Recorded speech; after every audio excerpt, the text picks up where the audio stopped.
Good afternoon. Sorry for the slightly later than expected start. Today we have a special guest with us, Special Representative for Iran and Senior Advisor to the Secretary of State, Brian Hook. Brian has some remarks at the top that he'd like to make, and then we'll be able to take a few of your questions. Please. Mr. Thanks. Good afternoon.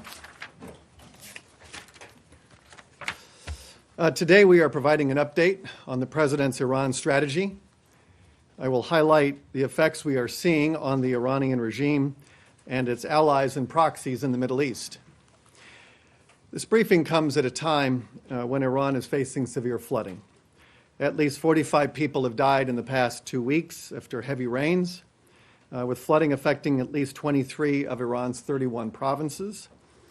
The Secretary issued a statement earlier today extending his condolences and offering assistance, and I extend my condolences as well. Since taking office, the administration has designated over 970 Iranian entities and individuals. The sanctions announced last week against front companies supporting the Islamic Revolutionary Guard Corps and Iran's Ministry of Defense were the 26th round of American sanctions.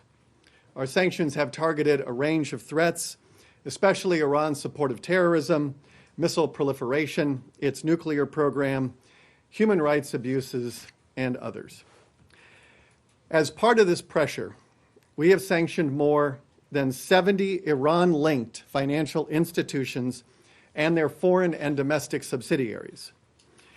The SWIFT financial messaging system matched many of these designations and disconnected every sanctioned bank in Iran. In November, SWIFT even disconnected the Central Bank of Iran from its system. We have targeted Iran's illicit oil shipping networks, which enrich the brutal Assad regime and terrorist partners like Hezbollah. We are taking unprecedented steps to deepen our cooperation with allies and partners to confront Iranian-backed terrorism and aggression. Joint teams from the Departments of State and Treasury have now visited more than 50 countries around the world to brief on our new policy and warn of the dangers and reputational risks of doing business with Iran. Almost 1 year after the United States ended its participation in the Iran nuclear deal, and 5 months after the full reimposition of our sanctions, it is clear that our actions are restricting Iran's cash flow. They are constraining its ability to operate freely in the region. Our oil sanctions have taken approximately 1.5 million barrels of Iranian oil exports off the market since May of 2018. This has denied the regime access to well over $10 billion in revenue. That is a loss of at least $30 million a day, and this is only with respect to the oil. Iran would otherwise use this money to support its destructive and destabilizing activities. Because of our efforts, the regime now has less money to spend on its support of terrorism, missile proliferation, and on its long list of proxies. In November, we granted 8 waivers, oil waivers, to avoid a spike in the price of oil. I can confirm today that 3 of those importers are now at 0. That brings us to a total of 23 importers that once were purchasers of Iranian crude that are now at 0. With oil prices actually lower than they were when we announced our sanctions and global oil and global production stable, we are on the fast track to zeroing out all purchases of Iranian crude. More than 100 major corporations withdrew from business in Iran. Companies like Total and Siemens have exited the Iranian market, taking with them billions of dollars in investment.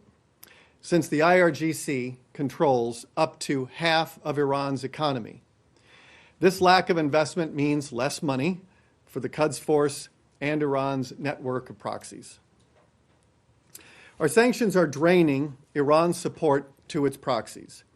And for the first time in a very long time, they have less access to revenue to spread terror and militancy. In March, Hassan Nasrallah, the leader of Lebanese Hezbollah, publicly appealed for donations for the first time ever. He has been forced to undertake unprecedented austerity measures.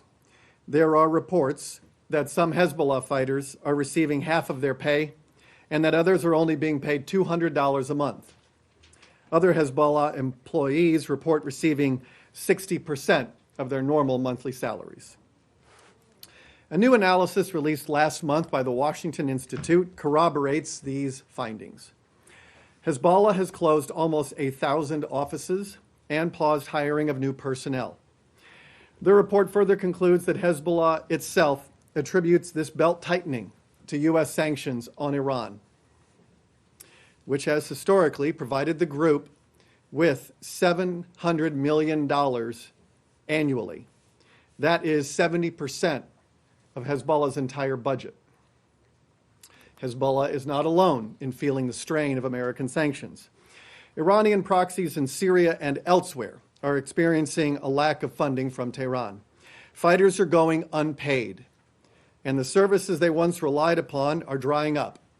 Last week, the New York Times quoted a Shia fighter in Syria who said that, quote, "the golden days are gone and will never return.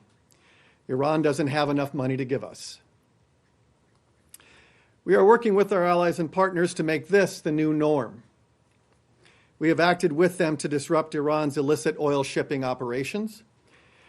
When we identified ships smuggling illicit Iranian oil for the Quds Force to support Hezbollah and the Assad regime, Secretary Pompeo dispatched diplomatic teams to work with our allies and partners to help prevent it. We have been working with countries on almost every continent to identify vessels of concern and disrupt their operations. More than 75 vessels involved in illicit activity have been denied the flags that they need to sail. Panama issued a presidential decree to pull registration and deflag Iranian vessels. Countries like Singapore, Sri Lanka, and Sierra Leone have exercised great diligence to disrupt these schemes and deny criminal Iranian entities access to flag registries, insurance, and classification. We thank each of these nations for their work. America has not acted alone to counter Iran's malign behavior. Our European partners pushed back against Iran after a foiled bomb plot in Paris and thwarted an assassination attempt in Denmark. In January, the European Union sanctioned Iran's Ministry of Intelligence and Security and 2 of its agents for their roles in these activities. The EU's recent Foreign Affairs Council passed conclusions in February that called out Iran's ballistic missile program. It also opposed Iran's malign activity in Europe, as well as its ongoing role in regional conflicts. Many European countries, including the United Kingdom, Germany, France, Denmark, the Netherlands, Albania, and Serbia, have acted to address the threat of Iranian terrorism on their own soil, whether by recalling ambassadors, expelling Iranian diplomats, eliminating visa-free travel, or denying landing rights to Mahan Air, as Germany recently did. All of these activities were undertaken after the U.S. exited the Iran nuclear deal, undercutting the narrative that the U.S. is alone in countering Iran's threats to international peace and security. We are also working with our allies and partners to oppose Iran's ballistic missile program. The United States, the United Kingdom, France, and Germany have repeatedly highlighted Iran's defiance of UN Security Council Resolution 2231, which calls upon Iran not to undertake any activity related to ballistic missiles designed to be capable of delivering nuclear weapons. We relayed our strong concerns to the UN Secretary General following Iran's launch of a medium-range ballistic missile in December and its attempted satellite launches in January and February. Just last week, the UK, France, and Germany wrote to the Secretary General again, underscoring their concerns with Iran's recent missile launches. We are confident that our shared assessment of the threat from Iran will continue to translate into even more shared action. Our sanctions are laying bare this regime's mismanagement and lack of transparency. Shortly after the president exited the Iran nuclear deal, Foreign Minister Zarif bragged that Iran would, quote, thrive under U.S. sanctions. His optimism was misplaced. A few months later, the supreme leader said that the regime is under, quote, unprecedented pressure, end quote. President Rouhani has since said Iran faces its, quote, most severe economic crisis in 40 years. This economic crisis is largely of the regime's own making because it has prioritized expanding the revolution abroad over sound economics at home. Living conditions have barely rebounded to pre-revolution levels. For most Iranians, the promises of the revolution never materialized. This is why the hashtag 40 years of failure was a popular hashtag inside Iran during the regime's 40th anniversary. Today, there are reports that indicate Iran's economy is in recession.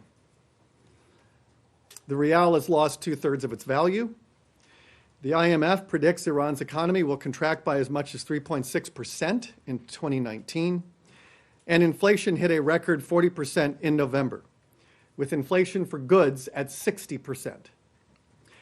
It is likely to be much higher than that today, but it is difficult to know because the Central Bank of Iran stopped publicly reporting inflation back in December. What is the CBI hiding? More than 70% of the Iranian public see the economy as bad or very bad, and 60% say it is getting worse. The Iranian people know whom to blame for reduced wages, lost savings, and a reduction in their purchasing power. A 2018 poll conducted by Iran Poll found that nearly 2/3 of Iranians blame the regime for mismanagement and corruption and for the country's economic woes. Less than 1/3 blame sanctions or international pressure for the current state of affairs. This has not stopped Iran's leaders from deflecting blame for their own corruption and mismanagement, but the Iranian people know that their government's policies are the root cause of Iran's worsening economy. There are already whispers throughout the Iranian medical community that the regime is hoarding drugs and other medical products that they can then sell at marked up prices for profit. The Iranian people view their government with such skepticism because the regime has lost all credibility. I've discussed at length how our pressure is depriving the Iranian regime of the resources it needs to sustain its tactical operations. I want to close briefly by discussing the broader strategic implications this has for the region. As we increase pressure, we are creating new opportunities for peace and stability in the Middle East. First, our pressure is aimed at reversing Iran's strategic gains. From roughly 2007 through 2016, Iran was able, for a variety of reasons, to deepen its support of proxies and entrench itself in regional conflicts without facing negative consequences. Iran does this by letting its proxies do the dying for them in regional wars. The proxies also give the regime plausible deniability, a 40-year fiction this administration refuses to honor. Since taking office, but especially in the last 11 months, this administration has countered Iran's grand strategy. We are imposing costs on the regime for behaving as an outlaw expansionist regime. The regime is weaker today than when we took office 2 years ago. Its proxies are also weaker. Unless the regime demonstrates a change in policy and behavior, the financial challenges facing Tehran will mount. Second, as we expose the regime's corruption, economic mismanagement, human rights abuses, arbitrary detention of dual nationals, environmental destruction, and more, we are making the case to countries in the region that Iran is neither a model to emulate nor a partner to follow. Wherever it goes, conflict, misery, and suffering follow. Here are a few examples. President Rouhani recently visited Iraq, where he seeks to bring which he seeks to bring under Iranian control. We ask the Iraqi people to consider this. Given how Rouhani treats his own people, just imagine how he will treat you. The effects of Iran's meddling have been felt most sharply by the region's innocent civilians. Men, women, and children are casualties of Iran's dangerous expansionism almost every day. In Yemen, Iran has helped fuel a humanitarian catastrophe by backing the Houthis. Its support has prolonged the conflict well beyond what makes any sense at all. In Syria, Iran has abated and abetted Assad's brutal war machine, as that machine has killed hundreds of thousands and displaced millions of civilians. Under the cover of the Syrian war, the IRGC is now trying to plant military roots in Syria and establish a new strategic base to threaten Syria's neighbors, such as Israel. In Lebanon, the Iranian regime's obsession with using Hezbollah to provoke conflict with Lebanon's neighbors threatens the safety of the Lebanese people. IRGC backing enables Hezbollah to use murder, terrorism, and corruption to intimidate other Lebanese parties and communities. In Iraq, I can announce today, based on declassified U.S. military reports, that Iran is responsible for the deaths of at least 608 American service members. This accounts for 17% of all deaths of U.S. personnel in Iraq from 2003 to 2011. This death toll is in addition to the many thousands of Iraqis killed by the IRGC's proxies.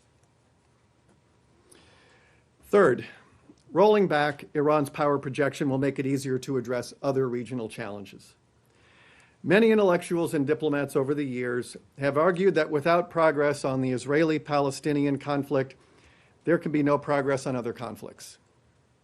This has been referred to by some as linkage, the idea that resolving peace between Israel and the Palestinians was necessary to resolve other flashpoints. However, the Middle East of today challenges this theory of linkage. In fact, what we are seeing more and more is a kind of reverse linkage. Addressing the threats posed by Iran is a precursor to helping resolve other conflicts. When we look at the challenges in the region, from the peace process to conflicts in Syria and Yemen, to violence in Bahrain and Iraq, Iran's operations lie at or very near the heart of the problem. It supports Palestinian terror groups like Hamas that undermine the aspirations of the Palestinian people. It exports missiles and terrorist know-how to the Houthis in Yemen, who in turn threaten neighboring countries. It threatens the war, it perpetuates the war in Syria by propping up the Assad regime. Nowhere in the region are peace and prosperity compatible with Iranian influence and support. The Islamic Republic is linked to these crises in a way that compounds suffering and prevents peace and stability from getting a better footing. Iran can no longer be allowed to play the role of chief spoiler. Our pressure is making it harder than ever before for them to do that. Secretary Pompeo will continue to use all the tools at our disposal to press the regime to change its destructive policies for the benefit of peace in the region and for the sake of its own people, who are the longest suffering victims of this regime. As we have done from the start, we will continue to call on all nations to join us in restoring the basic demands on Iran to behave like a peaceful nation. This includes ending its pursuit of nuclear weapons, stop testing and proliferating ballistic missiles, stop sponsoring terrorist proxies, and halt the arbitrary detention of dual citizens. As Secretary Pompeo has said, we are prepared to end the principal components of every one of our sanctions against the regime. We are happy to reestablish full diplomatic and commercial ties with Iran. If Iran makes a fundamental shift, as outlined in the Secretary's 12 demands, a lot of good things can happen between the people of Iran and the people of the United States. That includes supporting the modernization and reintegration of the Iranian economy into the international economic system. Glad to take a few questions. Matt. Thank you. Are you going to be making an abridged version of this available? There will be a fact sheet released after this. Okay, thanks. Two things real quick.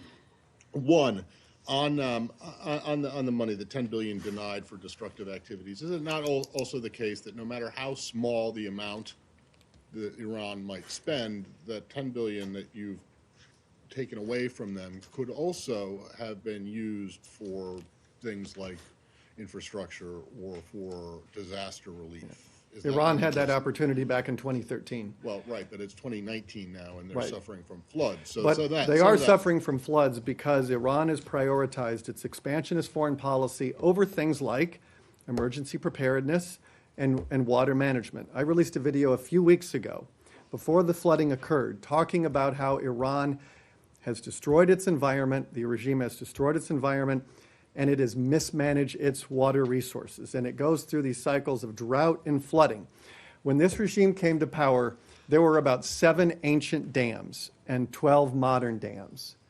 Over the course of the last 40 years, this regime has built 600 dams. That is just water malpractice, water management malpractice. Okay, but I mean, And so natural disasters they have happen everywhere. prioritized They all happen of here, this. too. It's not They have just- prioritized this consistently. People are still recovering from the earthquake in 2017. Can I, then, just the last one briefly, you said that on the oil waivers, so you said 3 of the 8 that were granted, 3 of the 8 are no longer necessary, the ones, the original ones? No, I said that 3 of the 8 have gone to zero. Right, well, so they don't need waivers then, right? So there's 5 left? That's correct. There are some people, quite a few actually, who make the argument that you should not give any more waivers, that everything should go to zero. Zero means zero maximum pressure. Right. The concerns about the market and the supply are compensated for or made up for by the Saudis' willingness to expand production to cover anything. So do you intend to not give any more, to not extend any of the waivers, or is that still an open possibility? Well, we're still currently under the existing waivers that expire on May 2nd. There will be an announcement on that in due course. We are not looking to grant any exceptions to our campaign of maximum economic pressure. As I said in my remarks, and I've said in other fora, that in 2018 we had a very tight and fragile oil market, and the president did not want to lift the price of oil. We very, I think, carefully and correctly calibrated balancing our national security and economic objectives. 2019 is a much better picture in global oil markets. We forecast more supply than demand, and that creates much better conditions for us to accelerate our path to zero. Thank you. Rich? Thanks, Brian. So if you've taken off 1.5 million a day, you're somewhere south of 1 million barrels a day? That's where Yeah, we're rough, approximately, yeah. Is there a point, and I know the intent is to get to zero, but is there a point that the administration sees as a real tipping point that, is it, 500,000 barrels or somewhere in between that really begins to drive the economic ramifications? Well, we already are, we're doing that now at our current levels. So we have reached that goal of affecting Iran's, disrupting and making it harder for Iran to sustain its foreign policy. So this briefing was to talk about the impact. I often get this question, what kind of impact are you seeing? So I thought it'd be useful to provide a comprehensive briefing on what we're seeing and what others are seeing. And we're just getting started. Michelle. Thank you. Since Secretary Pompeo is hosting this event on captive Americans this afternoon, I wonder if you can tell us if there's been any new effort by the administration to open up a humanitarian dialogue with Iran on the cases of Americans held there in Iran, or if you're considering anything punitive, specific sanctions to pressure Iran to release these people. Well, I'd refer you to, I don't want to get in Robert O'Brien's lane. I can tell you that when this was back when the United States was in the Iran nuclear deal, and I attended the last meeting of the Joint Commission the United States participated in. I requested a meeting with Iran's Deputy Foreign Minister Abbas Araghchi, and I presented him the names of all the Americans who are being arbitrarily detained. I asked for their release, asked for an update on their condition, and suggested that we do some sort of, that we start opening the channel. Robert O'Brien has picked that up, and so he's going to be having some events this afternoon. I'm happy to put Robert in touch with you to give you a more detailed answer. Nick? Brian, just 2 quick ones. One on the oil waivers. So if conditions on May 2nd are what they are today, would you say that conditions are right to bring that to zero? And then second, on the 608 American service members, you identified as Iran having been responsible for their deaths. Is that, could you give us more detail on that? What was that classified information that was declassified? And you mentioned 2003 to 2011. So is that's the date frame, Yes. time frame for those for those Americans? Yes, that's the Department of Defense statistic. I'm happy to give you more details on it, but wanted to release that number. And on the waivers? I already answered the waiver question. But I mean, if today, given what you mentioned about the oil market and the fact that it seems to be well supplied and oil prices are relatively low, would you feel comfortable bringing waivers to zero? Because 2019, we forecast more supply than demand, there are better market conditions for us to accelerate our path to zero. We are not looking to grant any waivers or exceptions to our sanctions regime. Last question for Abby. You went through a lot of the economic impact of what you're seeing 1 year after from the sanctions, but what changes in behavior have you seen from Iran as far as their malign activities throughout the world that you have been pointing out for the last year? Well, that's what we wanted to highlight today. To some extent, I feel like, don't take my word for it. The Iranian regime is admitting it at the supreme leader level, the level of the president. You've seen the leader of Hezbollah make a public appeal for donations.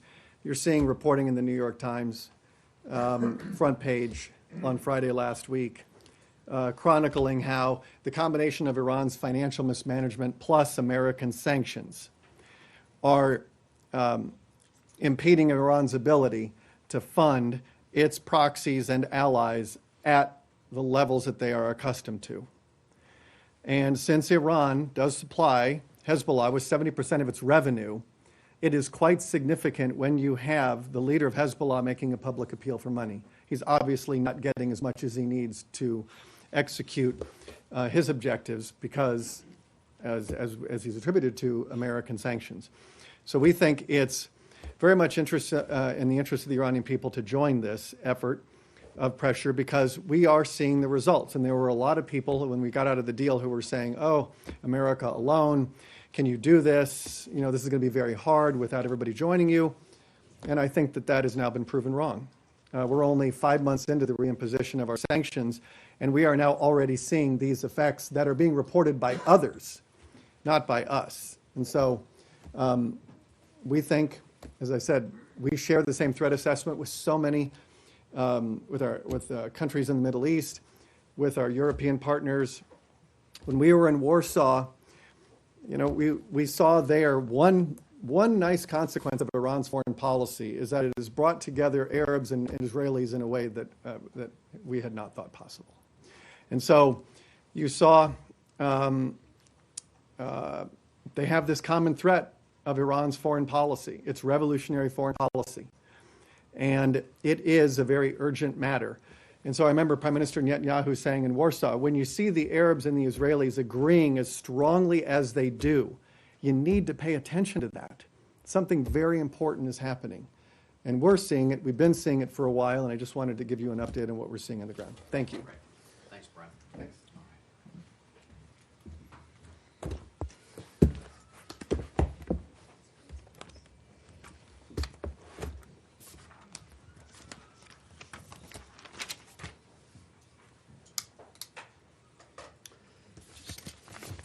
Hi, everyone. Something for the top.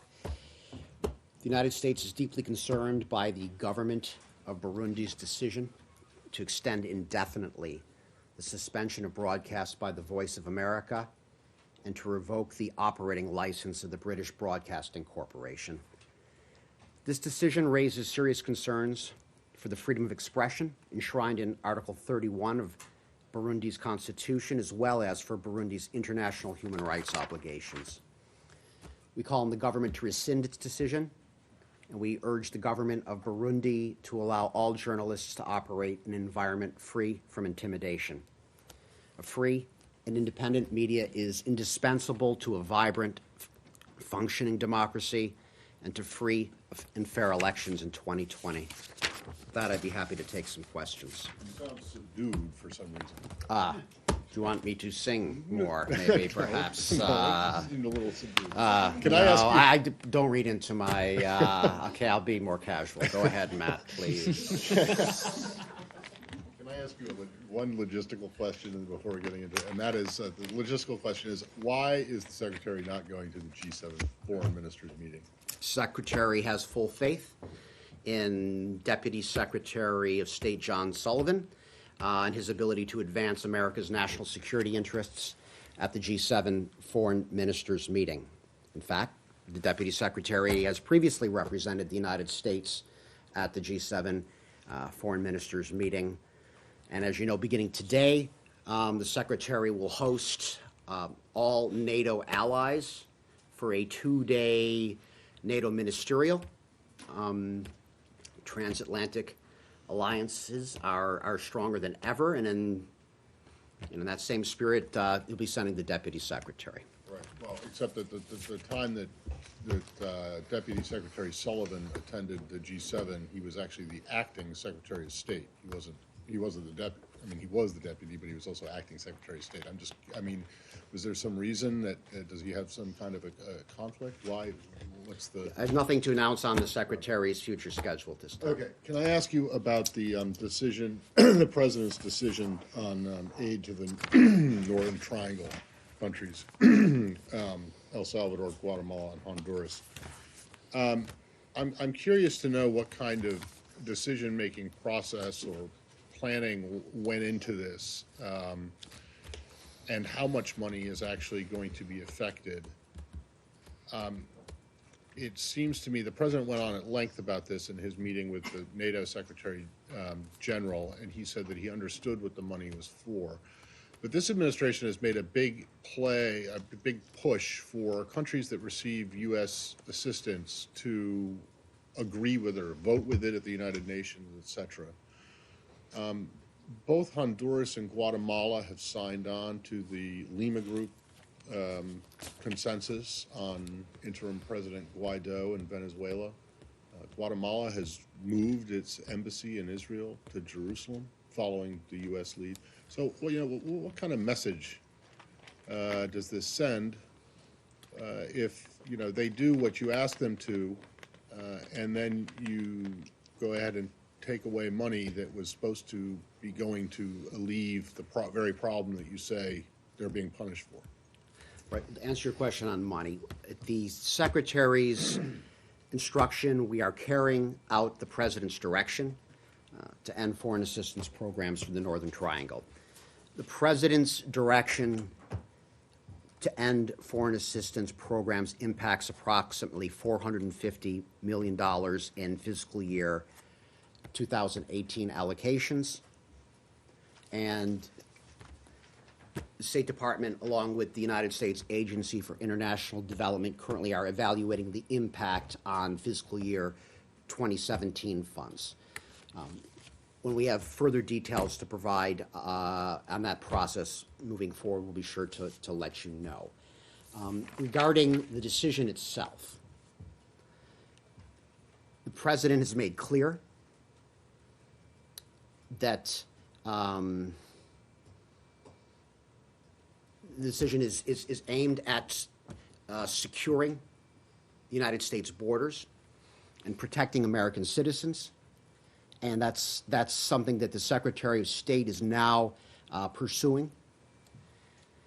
The President is determined that these programs have not effectively prevented illegal immigration from coming to the United States, and they've not achieved the desired results. Political will and strong partnership are critical to ensuring the success of any foreign assistance program, and that's something that is true in this regard as well. How much of this money actually goes to the governments, and how much is actually distributed by USAID to NGOs and other civil society groups? I don't have a line item breakdown on distribution. I have the top line fiscal year 2018 method, but I think the overwhelming majority of this goes to non-governmental organizations that are involved in, that run programs designed to reduce the threat. So exactly how is not spending this money or not sending this money securing the U.S. border and protecting Americans? Well, it's clearly, it's not succeeded in stemming this flow. Okay, And so we then have a you- crisis situation. As the Secretary said, the numbers don't lie. Okay, That must be addressed. Okay. And the President has been clear repeatedly that this was something that he was considering, and he's made it clear that foreign assistance should be in support of America's national interests. And our national interests here are quite prioritized, and that is the crisis that we are facing along our border is a national security issue, and that's what we're addressing. So he, obviously, there is some alternative plan in place other than just taking this money away, right? I have nothing further to announce today So on you're just future cutting United this, States and government actions. No one has an idea about how it can be better done or what would. I didn't say that. What I said is I have nothing to announce today on Right. future actions. Please. Go ahead, Leslie. Robert, as far as I understand, the State Department has to notify Congress of its decision to suspend this aid. Have you done that? And then what happens? Is there a period of time in which you then move forward? Can you just run us through the process, please? Right. The State Department and U.S. Agency for International Development intend to consult with and notify the Congress regarding the planned reprogramming of funds. And that will be consistent with all applicable requirements. When will that happen? We are engaging Congress.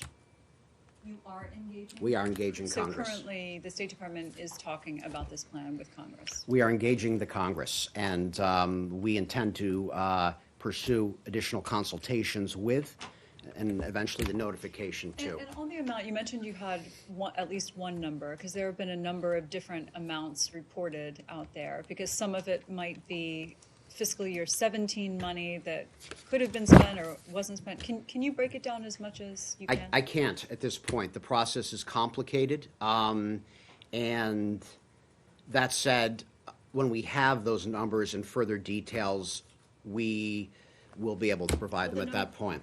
The number that you have is what? You said you have a Fiscal year 2018, we're able to provide a specific number, and that's $450 million. More on aid. Let's go to CBS, please. Thank you.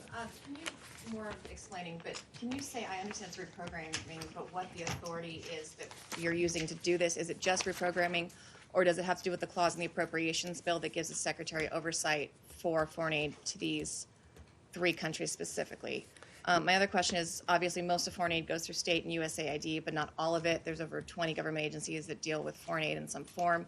Will this apply to all that aid, and will this apply to programs for the Millennium Challenge Corporation, which have hundreds of millions of dollars with programs in those 3 countries? I don't have any specifics on the second part of your question. Regarding the first part, the funds will be reprogrammed consistent with all applicable requirements regarding congressional consultation and notification.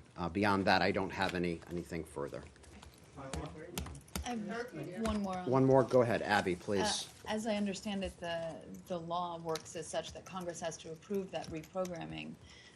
Given that the congressional reaction so far, it seems they're not supportive of withdrawing that foreign assistance generally. If Congress insists that the reprogramming that is suggested is not something they support, is the State Department willing to see that money go back to Congress and not be spent? I don't want to engage in a hypothetical, but what I would say is that the President's decision is clear. And the Secretary of State has ordered us to march forward. We were going to continue to do that, and we intend to consult with and notify Congress as is appropriate. 5. Let's play. Last one. This is the last one on this subject. I don't have much more. Can you Go ahead. just talk a little bit about what the president sees as the motivation for those 3 countries? Does he believe that those Northern Triangle countries are insufficiently committed to the idea of stopping these migrant flows, that they want to stop them, but they have not been able to? And what do they say in their conversations when the U.S. government asks why they've been unable to stop these migrant flows? I don't have anything to report on what they're saying to the White House, if I understand your Well, question I mean, I correctly would here. assume some of those conversations would happen through the State Department as well, or through the embassies, where when the president made that threat some time ago to stop aid, there would have then been some sort of conversation where they would say, listen, I mean, do you have a sense of their intent? Do you believe that they have shown insufficient commitment to the work of stopping these? What I would say is we microflows? need these countries to continue making the tough reforms that are necessary. Stop there. Let's move on. Go ahead, Lori, please. Venezuela's foreign minister visited Ankara yesterday, and he reiterated Turkey's support, quote, in all fields for Venezuela, to quote the Turkish foreign minister. What is your comment on that?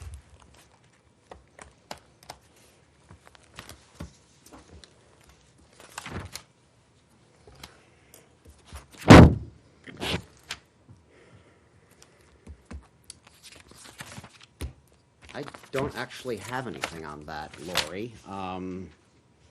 And I'm going to have to get back to you. Go ahead, please. I would say that. Go ahead, please. The Turkey's ruling party is contesting the elections that it's lost, apparently, in Istanbul and Ankara. And do you have any concerns that contest by the AKP, that challenge by the AKP to the election results, could undermine their integrity? We're aware of those reports. I would say that free and fair elections are essential for any democracy. And this means acceptance of legitimate election results are essential. And we expect nothing less from Turkey, which has a long, proud tradition in this respect. Robert? And to go back to your first question, sometimes our organization is lacking, Lori. I do have a response to your question, and I apologize. Regarding the visit itself, I would say that we call on all other governments to recognize interim President Juan Guaido and to take steps to prevent Maduro from further stealing Venezuela's wealth. Additionally, we urge the international community to hold Maduro and other corrupt actors accountable and to take appropriate actions to end the theft of Venezuela's assets and prevent the travel of Maduro's cronies. Thanks. That would include the roughly $2 billion that Turkey imported from of gold that Turkey imported from Venezuela last year. I don't have anything specific on that specific transaction, but the general principle remains. Go ahead, Saeed, please. Yes, thank you, Robert. Ambassador Dennis Ross, a former official of many administrations, Republican and Democrat, along with his colleague David McCoskey, wrote a lengthy article in the Washington Post where they're saying that your Golan policy basically invites the Israeli right wing to annex the West Bank, and that you ought to make a declaration. Will you make a declaration that the West Bank is occupied territory and is not to be tampered with by whoever, any group that may annex it? Do you have any comment on his article? I haven't read his article, but I can say I'm not going to speak about hypotheticals. And our policy on the West Bank has not changed. But Ambassador Ross is probably was more involved with this process than probably any other official in town. Has a long history. He knows what he's talking about. He's saying that next it will be the right-wing groups, annexing part of the West Bank. Would you, perhaps preemptively, I don't know, maybe you could say that you should not do this? Yeah, I'm not going to speak about hypotheticals. I would just say this administration is firmly committed to pursuing a comprehensive peace between the Israelis and the Palestinians, and I have nothing further on this topic. Go ahead, Sean, please. Can we go to Iran for a bit? To Iran. Oh, there wasn't enough at the beginning, huh? Okay, please. Well, one question I didn't quite get what. one part specifically regarding the Secretary's. Really? Okay, good. Regarding the Secretary of State. You don't like Iran, right? Please go ahead, Sean. Gee, okay. Regarding the Secretary's statement this morning about the aid, or about the floods. Right. He mentioned that the United States was willing to contribute via the Red Crescent. The head of the Iranian Red Crescent is saying that because of the U.S. sanctions, because of the regulations on SWIFT, that the Iranian Red Crescent Society actually can't reach funding from the umbrella organization. Iran has also said that helicopters, spare parts in particular, that they don't have access to those. Is the U.S. willing to address those specific concerns in terms of aid? Does the U.S. have concern that its sanctions overall could be hurting the relief effort? I guess I would echo what Special Representative Hook said earlier, that the floods demonstrate the level of Iranian regime's mismanagement in urban planning and emergency preparedness. Furthermore, I would say the United States stands ready to assist and to contribute to the International Federation of the Red Cross and the Red Crescent Societies, which would then direct the money through the Iranian Red Crescent for relief. We stand ready to do that. And I'd point out that we remain the largest donor of humanitarian assistance in the world, and every sanctions regime that we have made makes exceptions for food, for medicine, and for medical devices. I would also point out that this Iranian regime has a history of creating front companies to divert the distribution of humanitarian goods. And financial institutions around the world know of this track record. They know of this history of deceiving banks when it comes to regards to the sale of humanitarian goods. So the burden is on Iran here to open up its dark economy so that banks around the world have more confidence that when they facilitate in humanitarian transactions that the humanitarian goods will actually reach the people. And the regime makes it very difficult to facilitate humanitarian goods and services. I'll stop there.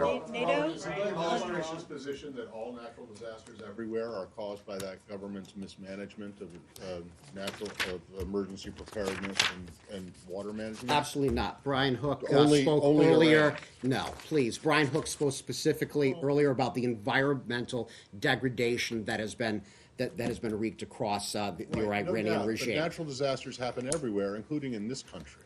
And of course, and it's not always the fault. We would never insist that they are, and we have offered our condolences because at the end of the day here, we are extremely sympathetic for the victims of this recent flood. And I'll stop there, please. I'm going to go to CNN. Go ahead. Okay, so since burden sharing is on the agenda again, can we expect to hear the same kinds of statements from the administration strongly urging or hounding NATO allies to contribute more? Or would you say that given the progress that has been made, the administration is now satisfied with who's on track and who's not? I don't want to get ahead of the ministerials that are coming, but burden sharing is definitely a priority for this administration. And when we're on track, we're on track. When we're not on track, you can expect there to be further discussion, encouraging more progress on this regard. In the State Department's view, how many countries meet the 2% GDP contribution to their defense? I don't have all the facts in front of me on the statistics in that regard, so I don't want to misspeak at this point. Let me go to Cindy, please. Yeah, with the summit about to get underway, how big an issue will be the tensions with Turkey over their purchase of the missile defense system from Russia? And what are you hearing from other countries? Do other countries, NATO allies, support the U.S. position on this? Yeah. I guess I'd say at the top, I mean, if we're talking about NATO In general, this is an old organization that certainly has had challenges previously, things that we've had to work through. It's a pretty resilient organization, and we are, it's the most successful alliance probably in the history of the world, for that matter, and it's something that we continue to take, that remains at the core of our national security, and it's something that's being prioritized and will continue to be a priority for the United States. Regarding the specific sales that you're referencing in regards to Turkey, we've been no surprise here. We've been pretty clear on these issues for some time right now, and specifically the procurement of the S-400 would put Turkey's continued participation in the 14-nation F-35 program at risk. And so what you saw yesterday was the Department of Defense announcement that as discussions on this matter continue, it would be taking prudent steps to protect the shared investments made by the United States and our allies, including Turkey, in these critical defense technologies. And DoD announced that pending an unequivocal Turkish decision to forego delivery of the S-400, that deliveries and activities with the stand-up of the Turkey's F-35 operational capability have been suspended, and secondary sources of supply for Turkish producement parks are in development. That was the announcement that they made yesterday. So, again, this is not new. This is something we've spoken about a lot from the State Department, and here we are. Are you hearing from other NATO allies about how they see this dispute? Or Nothing nothing disclosed from the podium. We'll be taking a look at all kinds of issues that impact NATO's readiness this week.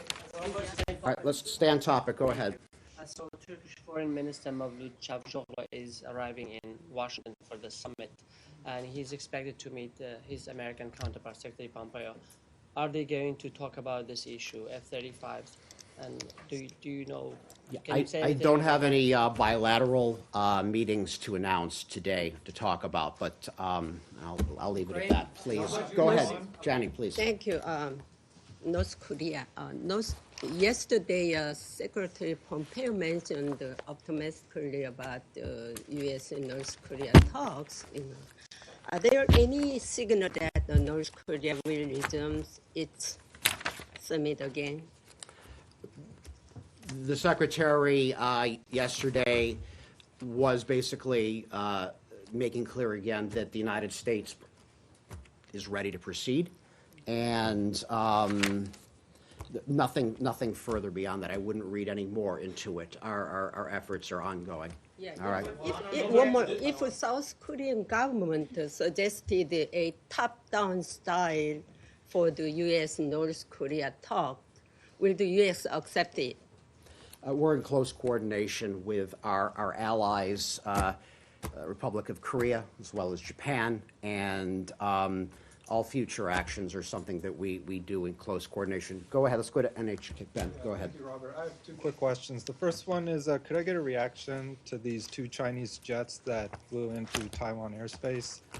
Taiwan characterized it as reckless and provocative. Do you agree with that characterization? And then my second question is on Hong Kong. The Hong Kong government is currently considering revising legislation to allow extradition of criminals to Chinese authorities. Do you have any comment or concern about that? I haven't seen that specific. I'll say we're aware of that legislation, and we're going to follow related developments to it closely. I don't have anything further at this point. Regarding Taiwan, we note Ambassador Bolton's tweet yesterday. And I would add to that that the United States opposes unilateral actions by any party that are aimed at altering the status quo, including anything related to force or coercion. And such unilateral efforts are harmful and do not contribute to regional stability, and they undermine the framework that has enabled peace and stability and development for decades.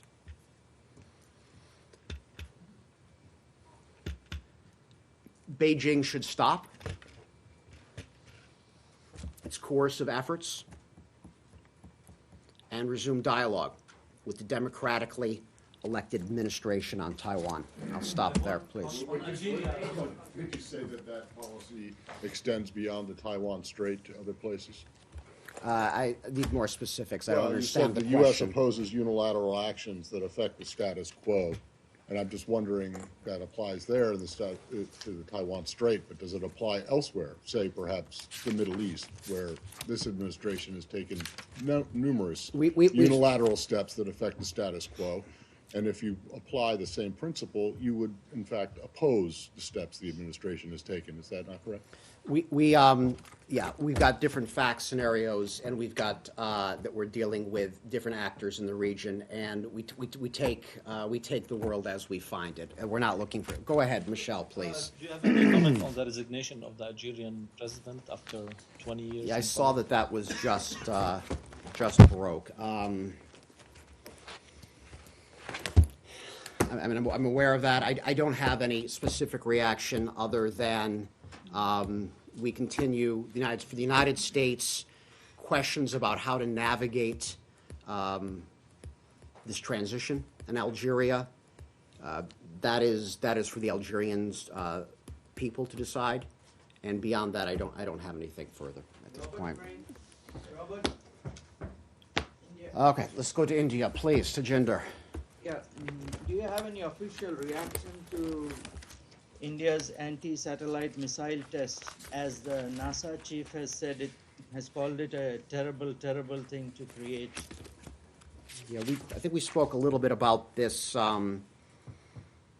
last week, but as we said previously, we have a strong strategic partnership with India, and we will continue to pursue shared interests in space and scientific and technical cooperation with India, and that includes collaboration on safety and security in space.